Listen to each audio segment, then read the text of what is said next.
নমস্কাৰ আজি নেৰেশ্যনৰ অন্য এটা ভিডিঅ' লৈ আহিছোঁ ILC ইণ্টাৰনেশ্যনেল ফালৰ পৰা আপোনালোকক অন্য এটা ভিডিঅ' মানে হ'ল ৰুল সহকাৰে আপুনি নেৰেশ্যন কেনেকৈ শিকিব আৰু এই কথাটো মনত হ'ব স্কুলীয় ছাত্ৰ ছাত্ৰীৰ বাবে খুব দৰকাৰী টপিক স্কুলীয়া যিটো ক্লাছ 9-10 তেখেতলোকৰ কাৰণে বা ইণ্টাৰভিউত মনত হ'ব যিকোনো ইণ্টাৰভিউত যদি ইংৰাজী ছাবজেক্ট থাকে সেই ইণ্টাৰভিউত 1 মাৰ্ক বা 2 মাৰ্কৰ এই নেৰেশ্যনৰ পৰা প্ৰশ্ন আহে তো ভালকৈ শিকি দিব আৰু বুজি নাপালে কমেণ্ট কৰি দিব হ'ব আপোনাক নিশ্চয় ৰিপ্লাই কৰা হ'ব এতিয়া নেৰেশ্যনৰ আমাৰ ৰুল নম্বৰ 1 টো আমি পালো যদি কমাত থকা সেন্টেন্সক আমি কি বুলি কৈছিলো ৰিপৰ্টিং ভাৰ্ব বুলি কৈছিলো নহয়নে বাৰু ৰিপৰ্টিং ভাৰ্ব যদি ৰিপৰ্টিং ভাৰ্বত থকা সেন্টেন্সটো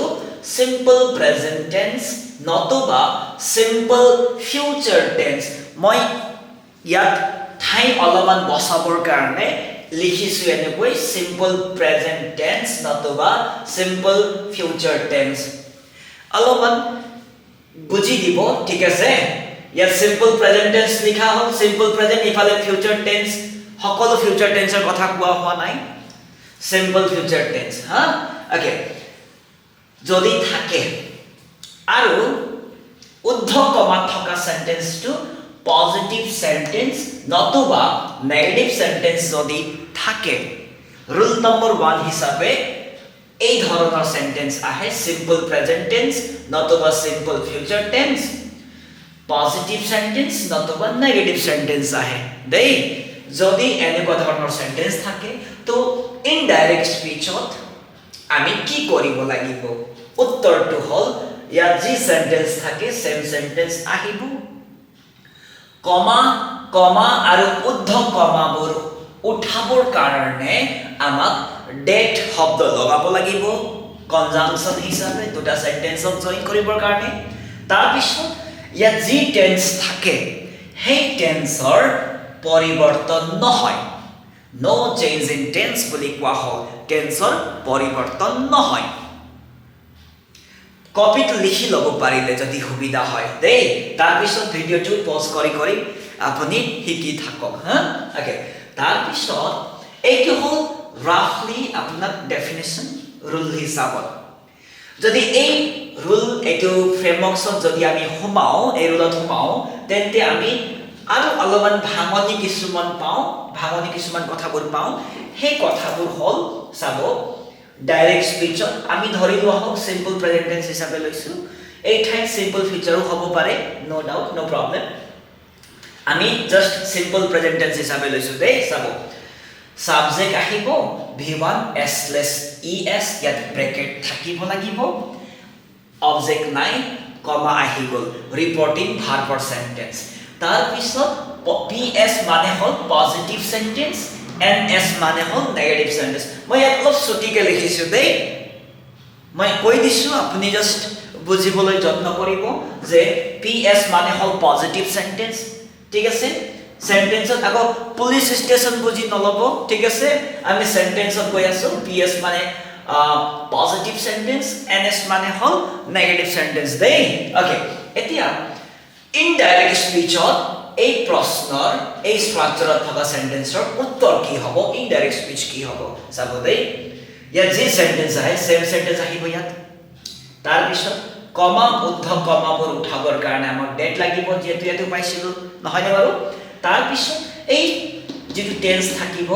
যেনেকৈ সিম্পল প্ৰেজেন্ট টেন্স থাকিলে সিম্পল প্ৰেজেন্ট কন্টিনিউয়াস থাকিলে কন্টিনিউয়াস মানে হ'ল টেন্সৰ পৰিৱৰ্তন দেখা নাযায় দেই ওকে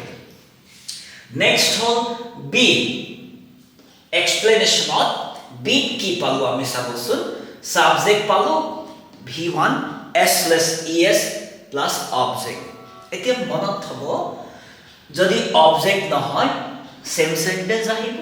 যদি অবজেক্ট থাকে সেন্টেন্সত তো কি হ'ব ইনডাইৰেক্ট স্পিচ তাৰ আগতে মই এটা কমা বুজাই লওঁ এটো ৰিপৰ্টিং ভাৰ্ব হয় reported clause ps ns same sentence হয় এইটোৱে কথা হয় এক্সপ্লেইন কৰা হৈ আছে হা চাব ইনডাইৰেক্ট স্পিচত সেম সাবজেক্ট আহিব এটা সেম সেন্টেন্স নহয় সেম সাবজেক্ট আহিব ইয়াত অবজেক্ট থকাৰ বাবে মনত থব অবজেক্ট থকাৰ বাবে এই ইয়াত থকা ভাৰটো পৰিৱৰ্তন হয় মই এক্সাম্পল সহকাৰে দেখাইছো চাব হা প্ৰথমে এই ফ্ৰেমৱৰ্কটো বুজি ল'ব ৰুলটো বুজি ল'ব যে ভাৰ্বৰ পিছত অবজেক্ট থকাৰ বাবদ এই ভাৰটোৰ সলনি হয় এই ভাৰটো যি ভাৰ থাকিব প্ৰায় আমি সে পাওঁ আমি সে বা সেইস পাওঁ আমি সেইস পাওঁ হা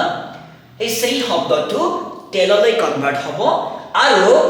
s by es এই সাবজেক্টত যদি third person singular number subject থাকে তেন্তে ভাৰ্বৰ লগত s by es যোগ হ'ব লাগিব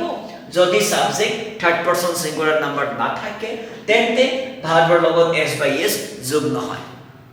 ঠিক আছে তাৰ পিছত অবজেক্ট যি আছে আহিব কিন্তু এই ইয়াত থকা অবজেক্ট মন দিব অবজেক্টত থকা শব্দবোৰত টু শব্দ থাকে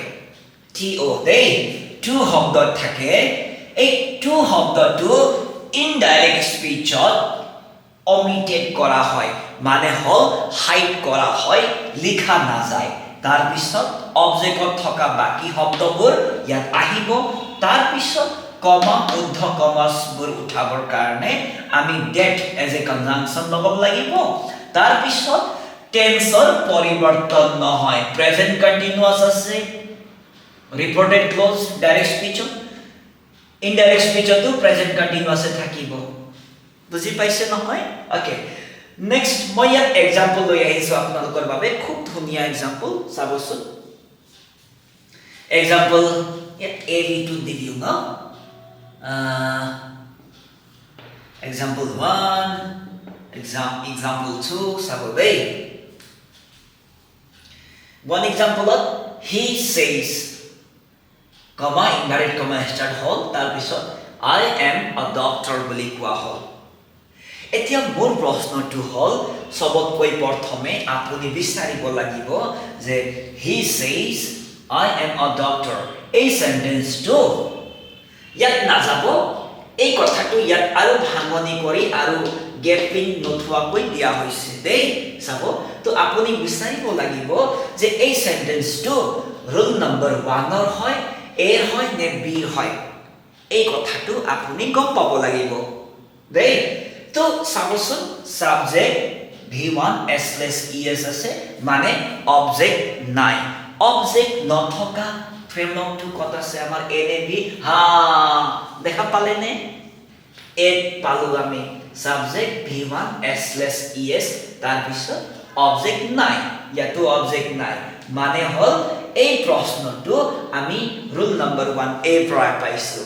1 এ পৰা পাইছো দেই তাৰ পিছত PSNS আমি পালো আম আ ডক্টৰ হৈ গল এতিয়া ইনডাইৰেক্ট স্পিচত কি কৰিব লাগিব চাব কি কলে হেতে এই সেন্টেন্সত ইনডাইৰেক্ট স্পিচত সেম সেন্টেন্স বুলি কলে ন চাবচোন এই সেম সেন্টেন্সটো ইয়াতো পাব he says পালে ন সেম সেন্টেন্সটো তাৰ পিছত কমা উদ্ধ কমা উঠাবৰ কাৰণে আমাক কি লাগিছিল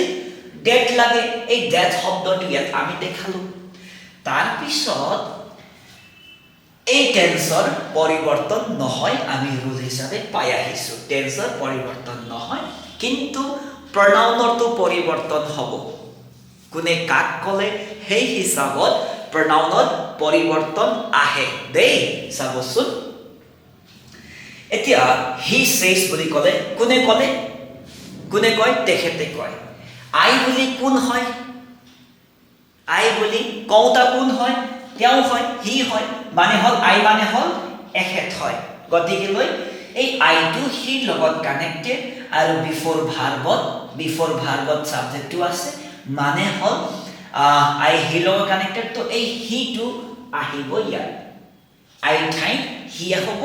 তাৰ পিছত am is are পৰা হিৰ লগত is আহে is বহালো বাকি অবজেক্ট as it is দিলো হৈ গল ডক্টৰ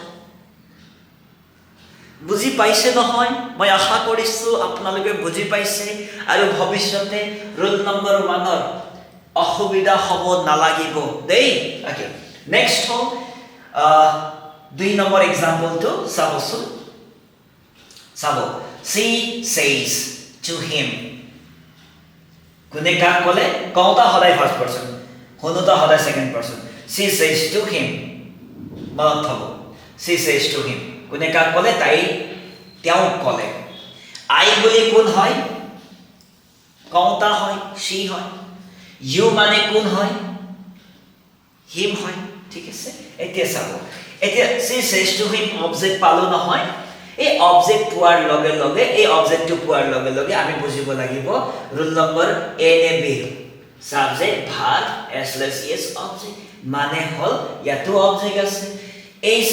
এক্সাম্পলটো বা এই কোৱেশ্চনটো আমি বিৰ পৰা পালো বিৰ পৰা পোৱাৰ কাৰণে আমি সেম সাবজেক্ট উত্তৰ হিচাপে যাব লাগিব আনসাৰত তাৰ পিছত এই ভাৰ্বৰ পৰিৱৰ্তন আহে কাৰণটো মই কৈছিলো কি আছিল অবজেক্ট থকাৰ বাবদ তো টেল হ'ব আৰু টেলৰ লগত s by s কি আহিব s আহিব ঠিক আছে ওকে s by s ৰ মেথডটো যদি আপুনি পোৱা নাই বা চোৱা নাই চাই লব আইএলসি প্লেলিষ্টত পাই যাব আপুনি দেই s by s তাৰ পিছত অবজেক্টত থকা শব্দবোৰ কি হয় to him অবজেক্টত থকা শব্দবোৰ to him এই to ইনডাইৰেক্ট স্পিচত আকৌ সদায় হাইড হয় ঠিক আছে তো অমিটেড বুলি ধুনিয়াকৈ দিয়া হৈছে অবজেক্টৰ ঠাই ইনডাইৰেক্ট স্পিচত দিয়া না যায় তো বাকি কি থাকিল হিম লগালো ঠিক আছে তাৰ পিছত কমা উঠাবৰ কাৰণে আমাক কি লাগে ডেট লাগে দেখিছেনে মই আপোনাক ৰুলত যি দেখাইছো আইএলসি ফলৰ পৰা ৰুলত যি দেখুৱা হৈছে সেই মতে হে তাতকৈ বিয়ণ্ডত নহয় তাতকৈ বাহিৰত নহয় চাব কি ভাল পাব ঠিক আছে তাৰ পিছত এই ফলৰ থকা সেন্টেন্সটো পজিটিভ বা নেগেটিভ সেন্টেন্সটো টেন্সৰ পৰিৱৰ্তন নহয় এতিয়া চাব এইটো সিম্পল ফিউচাৰৰ টেন্স হয় সিম্পল ফিউচাৰে আহিব কোনো প্ৰবলেম নাপাব তাৰ পিছত আই মানে কি কলো আই মানে এখেত কাৰ লগত কানেক্টেড সি লগত কানেক্টেড টু সি হ'ব will আহিব ডান্স আহিব with same আহিব you মানে হনতা হিম আছিল after verb allo হিমে থাকিব অবজেক্টিভ pronoun হৈ গ'ল তো মই আশা কৰিছো ৰুল নম্বৰ 1 নেৰেশনৰ ৰুল নম্বৰ 1 ৰ পৰা আৰু ভৱিষ্যতে কেতিয়াও আপোনাৰ ভুল হ'ব নালাগে ভুল হ'ব নোৱাৰিব যদি মই কোৱা কথাখিনি বা আইএলসি এ দিয়া কথাখিনি বা গাইডেন্সখিনি আপুনি তন্নকৈ শিকি লৈছে জীৱনত আৰু অসুবিধা নাপাব নেৰেশন ৰুল নম্বৰ 1 ৰ পৰা ইয়াকে কৈ মই